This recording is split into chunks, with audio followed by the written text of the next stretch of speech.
Welcome to the brand new series 3, How to Make Money of the In Her Financial Shoes podcast, episode 1.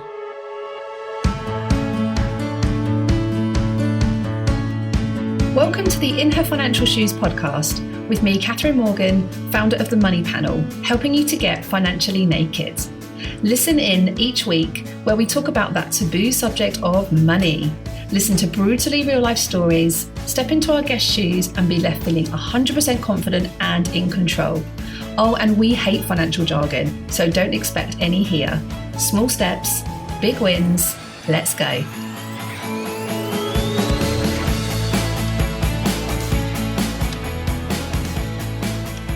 Welcome back to the In Her Financial Shoes podcast. So I can't believe we are now in series 3 already. This year is just whizzing by, and I really hope that you're enjoying the podcast so far. We actually launched out on Stitcher last week, so we're now available to listen to on Stitcher, iTunes and Spotify.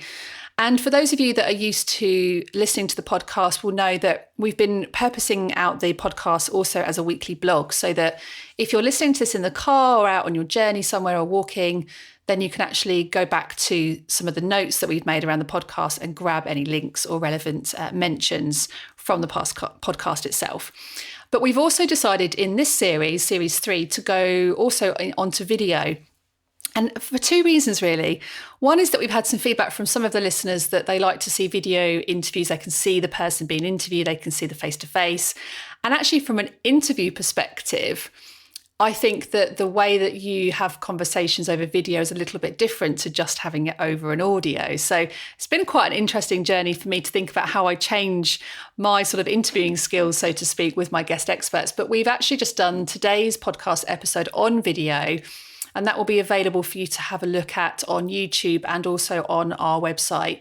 We are putting the podcasts on both the websites at the moment. So we have the moneypanel.co.uk website, which has been the first website that I created when I started building my business. And we've just recently launched out a brand new website, which is catherinemorgan.com. So you can find the podcasts and the blogs on both of those websites. Now, in series 3, we're very much going to be focusing on how to make money. Series 1 sort of covered introduction to money coaching and some of the things that I was teaching you around creating spending plans and getting real kind of clarity on your finances. And series 2 is very much focused around investing, how to get started with that whole investing journey, understanding all the jargon, understanding all your different options. And I really hope that you enjoyed that particular series. Now, series 3 is going to be focused on interviewing experts, business experts, in how they've grown their businesses, and what lessons they've learned, and really kind of bringing some raw reality to what it's like to build a business. Now, when it comes to making money, my first guest expert on series 3 is the incredible Lisa Johnson. Lisa Johnson is a multi-six-figure business coach, and she specialises in teaching others how to make passive and semi-passive income. Now, she spends half the year travelling around the world with her husband and her 2 boys, 2 7-year-old twins.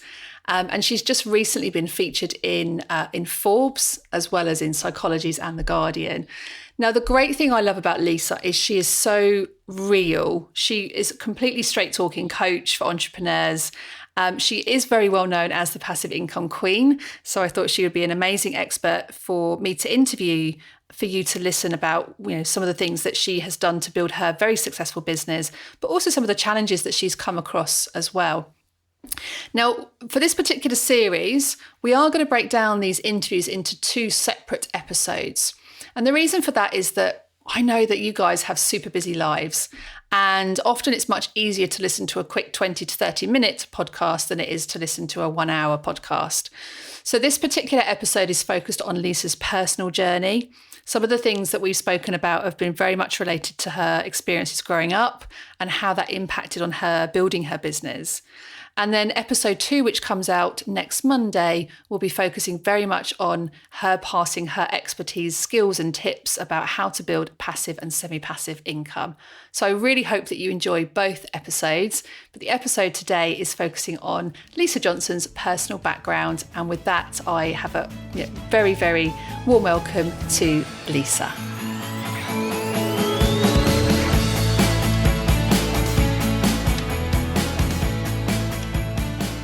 So Lisa, a massive welcome to the In Her Financial Shoes podcast. Thank you so much for coming on today. Thanks for inviting me. Really happy to be here. Oh, fabulous, fabulous. And for those of you that are watching this on video, this is the first time we've actually taken the podcast onto a video.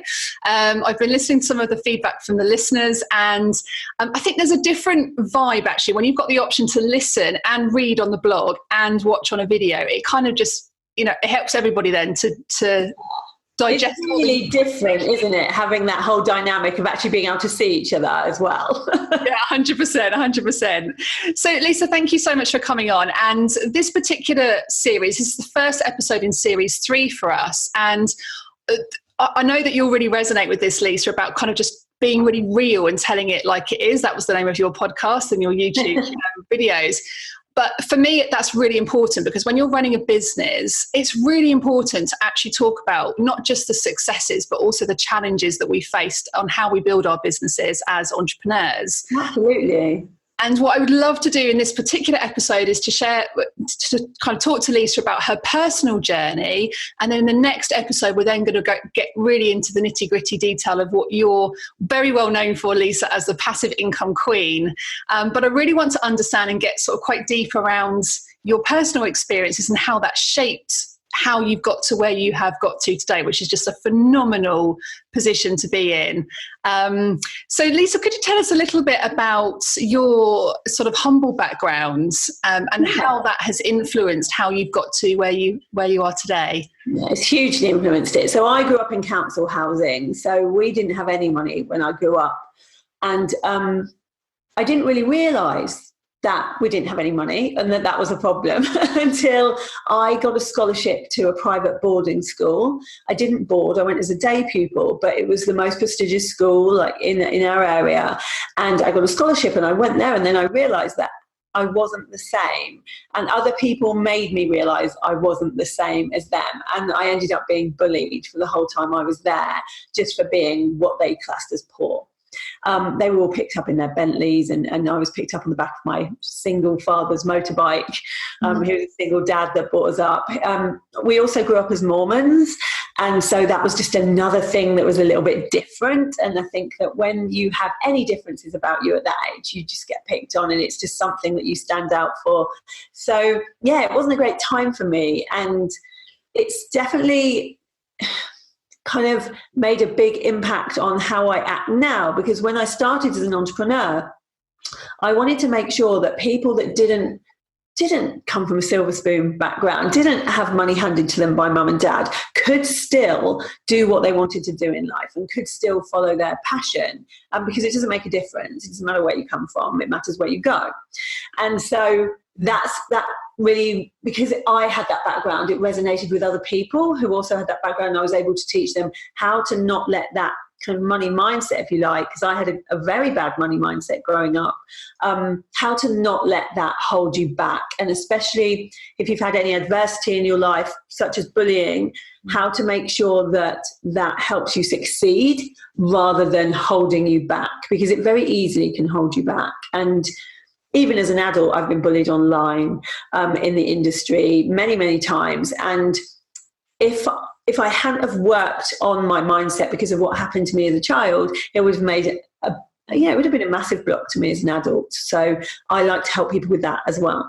So tell us a little bit about your money mindset as a child. So it's really bad. So when I got to, I've been in lots of different businesses. So I left school very early because of the bullying. I didn't really do very good in GCSEs. I didn't do A-levels or anything like that. And then I got to about the age of 20, I think it was like 26 or 27, and had kind of like done office jobs and like small factory jobs and those kind of things. I didn't know I was smart. And then decided one day, after being bullied in my job, that I needed to do something differently, and I needed to prove to myself my own worth, because I just thought I was stupid and I couldn't do anything and that I'd never make money. And I truly believe that people where I came from never made money. Because of all the things I'd heard, money doesn't grow on trees, you have to save money, it's a really hard thing to come by. Yeah. So I then decided to test it while I was working full time doing a law degree. just to see if I could do it. And I was 1 point away from a first. I got the highest in my kind of cohort.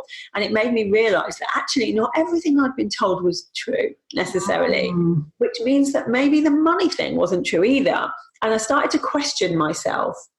And I had lots of different jobs. I worked my way up into investment banking. I was an analyst in investment bank.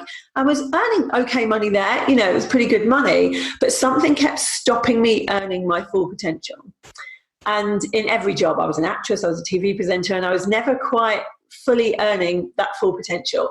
And so then when my twins were born, I decided to become an entrepreneur and went through that journey. It was a whole big thing on its own.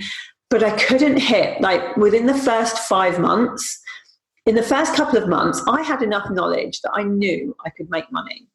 But I kept telling myself, I became very aware of what I was telling myself.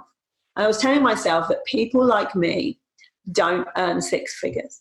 And then I did some money mindset work with a coach. And anybody that knows me knows I am the least woo-woo person in the world. I don't believe in the law of attraction or any of that.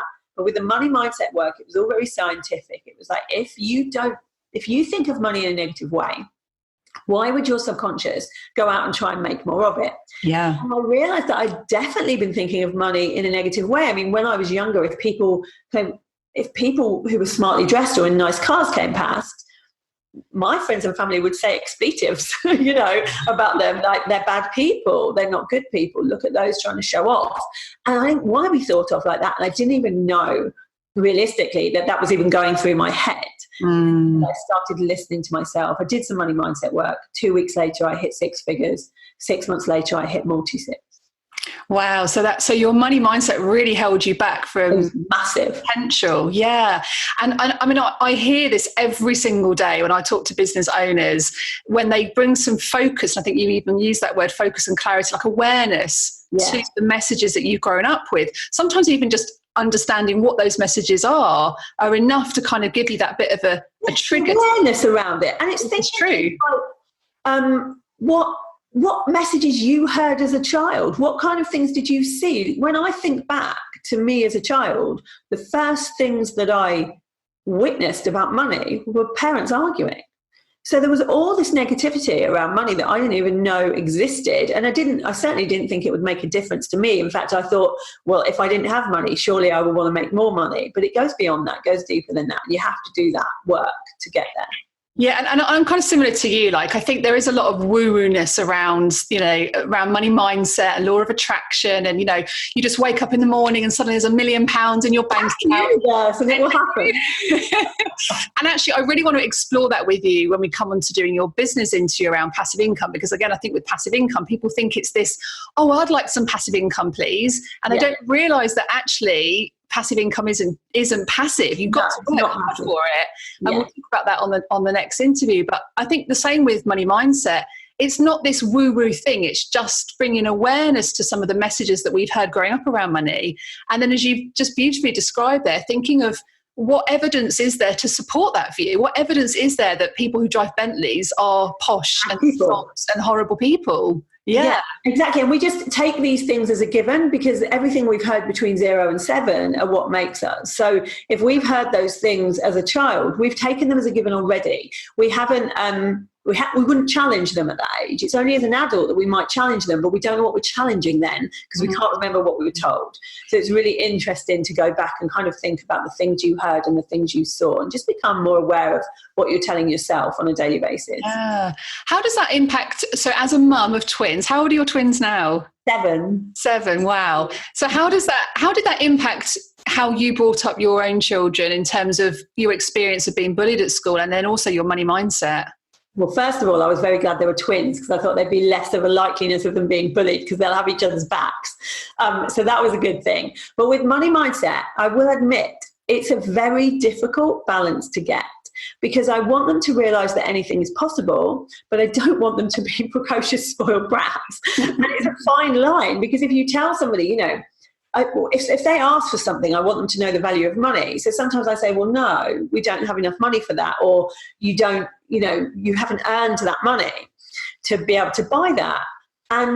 or don't waste that money. And then I catch myself like thinking, oh, I'm just saying the same things as my parents said, and then you need to change that round. But what you don't want to do is say, yeah, you can have anything you want. You know, money's just an exchange of tokens. It doesn't mean anything, because then that causes a completely different problem. Yeah. So it's trying to always get this balance, and I struggle with it every day.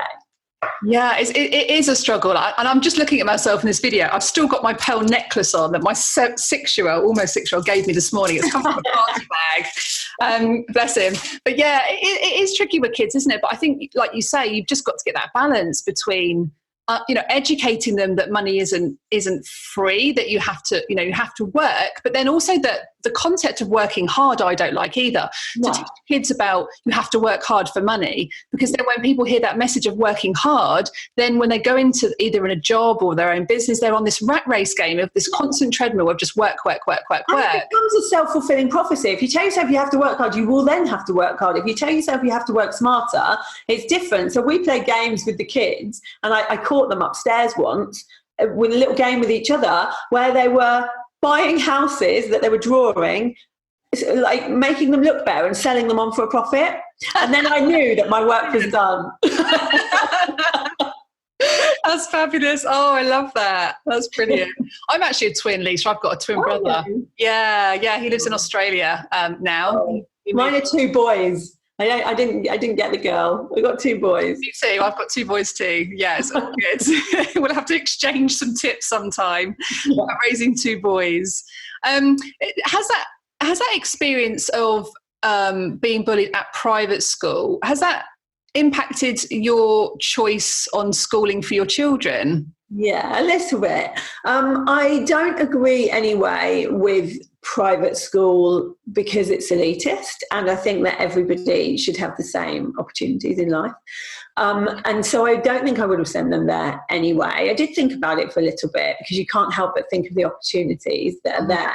But I really realised quite quickly that it doesn't necessarily give you those opportunities. It could actually be a bad experience, like mine was. I then did move when I was 15. I got taken out of that school because I was being bullied so badly, into a mixed school. So from a girls' school to a grammar school that was mixed, which wasn't a private school, and got bullied there anyway, because I was the new girl. I'd never had anything to do with boys before, and they bullied me for coming from a posh school.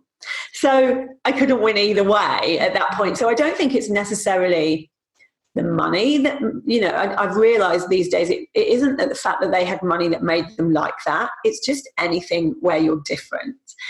And, I was different in the second school as well, and that wasn't a private school. So when we came to deciding whether we all need private school or not, it was very much a case of, will it make enough difference to the opportunities? And secondly, is it fair? Because I'm very much about fairness, integrity, and all of the things surrounding, morality. And we decided it wouldn't. It shouldn't be elitist, And if we all do that, then it's only going to go one way, and the schools for everybody are never going to be able to match up. Do you think that you were susceptible to being bullied because of the type of person that you were? So, because I always think when I listen to people's stories about being bullied, I was really badly bullied at school, and a lot of my business friends were badly bullied at school. And I think when I look back at my career, I was bullied at work as well as at school. So was I. Yeah, and part of me thinks that a big part of that is because I didn't stand up for myself, because of lack of self-worth. Yeah. And I wonder whether that was the same for you. Definitely. I think it all comes from a lack of self-worth and no self-esteem. I had no self-esteem growing up. I didn't grow up with a mother. And after I was 10 years old, I didn't grow up with a mother. And so I had nobody to teach me about how to look okay and how to, look after myself and social skills. My dad's Maltese, he didn't speak very good English. So I think there's definitely something around low self-esteem. I didn't feel like I looked good. I didn't feel like I had much to say, and I was very timid because I think that was just my personality, and especially because once I knew I came from a poor background, because in primary school I had no issues. It was only once I realised that actually I wasn't good enough because I came from a different background to everybody else, that affected my self-esteem. And I didn't stand up for myself either. And if I could go back now, I would obviously do things very differently. But saying that, I believe the bullying I've had, I was bullied in my first marriage. I got married when I was 17 to an older guy. And I believe that the bullying I had in that marriage and the bullying I had all the way through has contributed to who I am now. And I wouldn't change who I am now. So I think that, you can use that bullying to lay down and give up, or you can use it to stick two fingers up at them and go, well, look what I can do. Yeah, I love that. And I was having a conversation last night with my beautician, actually. I was having I'm going on holiday tomorrow, so I'm having all my nails and everything done. And we were chatting about what is it that makes somebody who's had a really difficult childhood, what is it that makes them so resilient? What do you believe makes somebody so resilient? I think that makes you resilient, because I think at some point you stop caring what people say and you stop caring what people think, because you've heard it so many times that it almost becomes water off a duck's back. And even like now as an adult, I am bullied much more online than most entrepreneurs, and I'm aware of that. But I think it's now because I stick up for myself, because I call people out on their crap, and because I won't stand for other people being bullied. And so the bullies out there, they don't like it. And it really makes them reel back, because I talk about integrity, I talk about morals over money, I talk about authenticity. And so that triggers in the people that aren't doing that, it triggers them big time. And I get a lot of flack for it, because they don't want to hear it, because it shows a mirror to themselves. Yeah, and I think that's important to remember, isn't it? For, if anybody listening to this is being bullied or has been bullied, it is often a reflection on them, not you. Always, not often, always. It's always that they are projecting what they feel about themselves onto the things you're saying. Yeah. So if you're saying that you believe in only authenticity, the only people that are going to bully you at that point are people that aren't being authentic. For instance, I talk about money, as you do. I talk about money a lot online. I'm very transparent with what I earn. I show bank statements and that kind of thing, mainly because I believe that we should talk about money. We should stop hiding money. It's not a vulgar subject we need to hide. And also because I believe that so many coaches lie about what they earn. I don't want people to think that of me, so I prove it.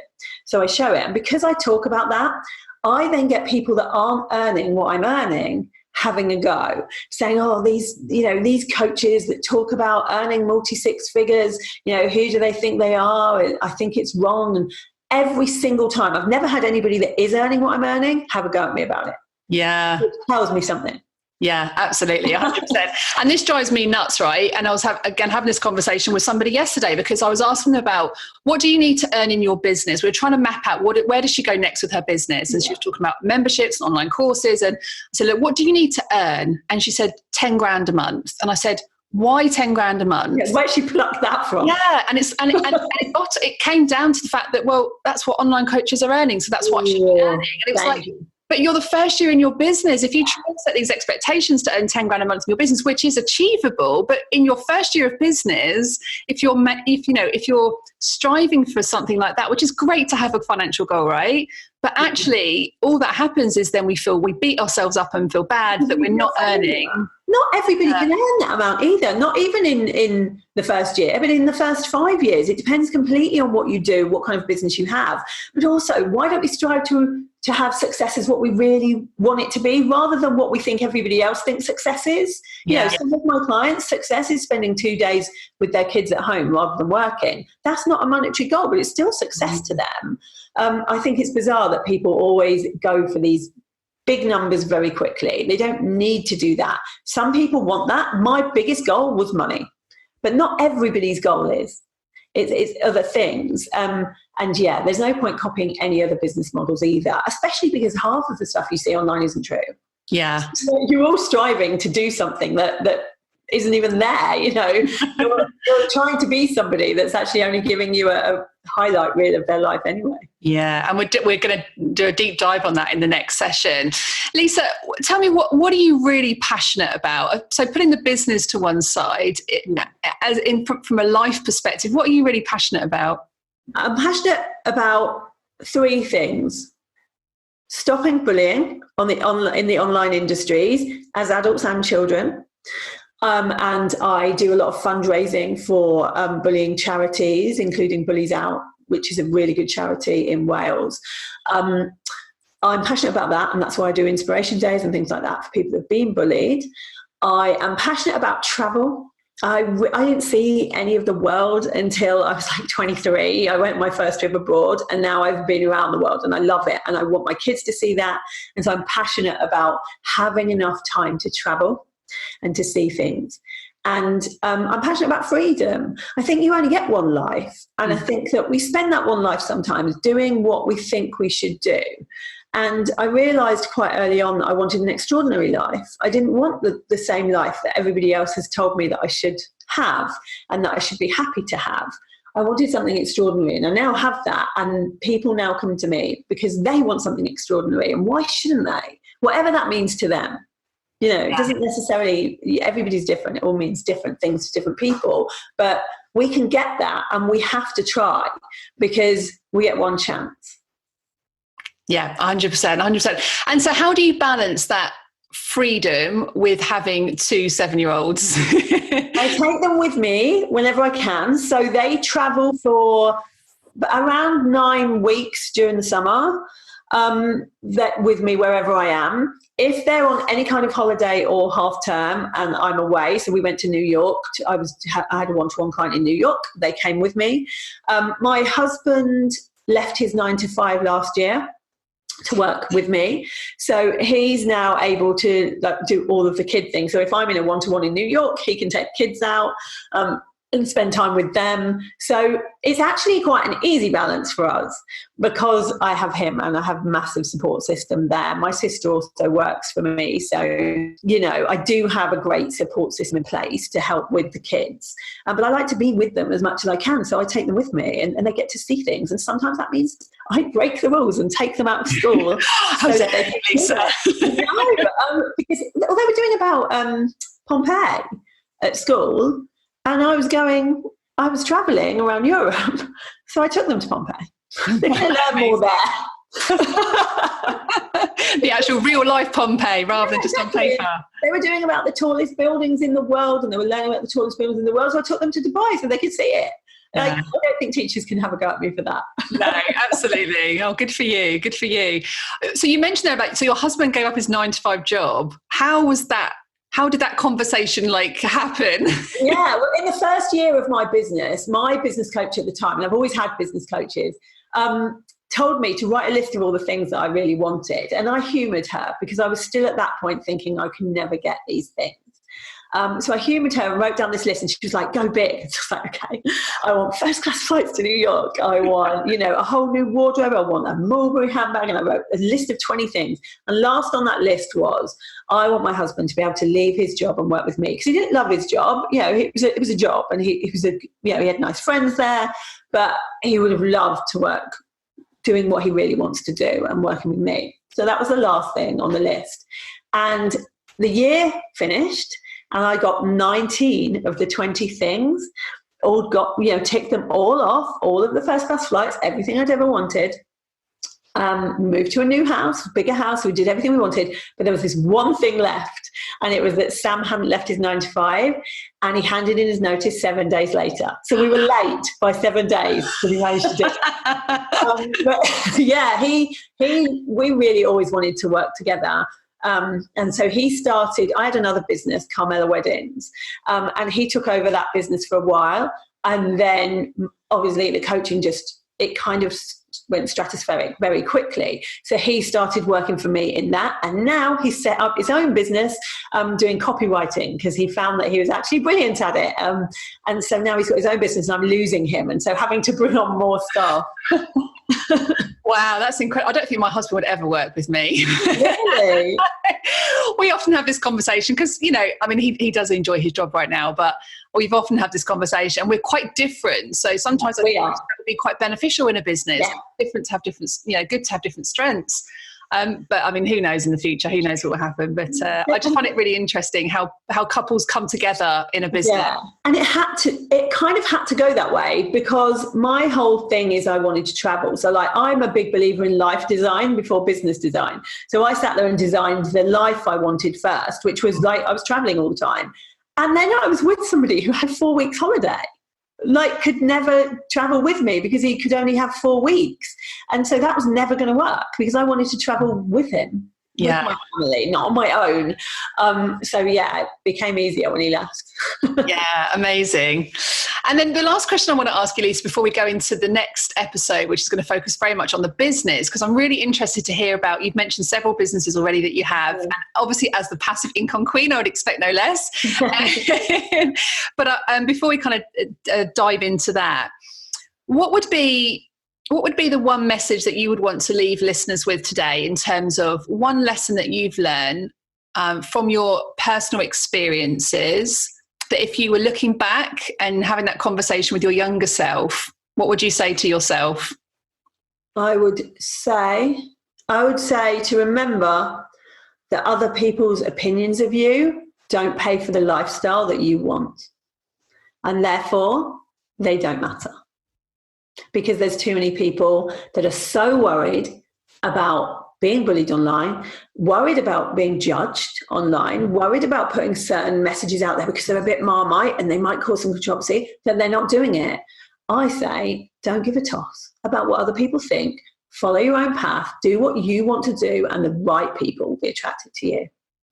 Wonderful. Thank you very much, Lisa. Thank you. And we really look forward to listening to you again next week on the next episode of In Her Financial Shoes, where we're going to do a deep dive into your business. I'll see you then. See you then.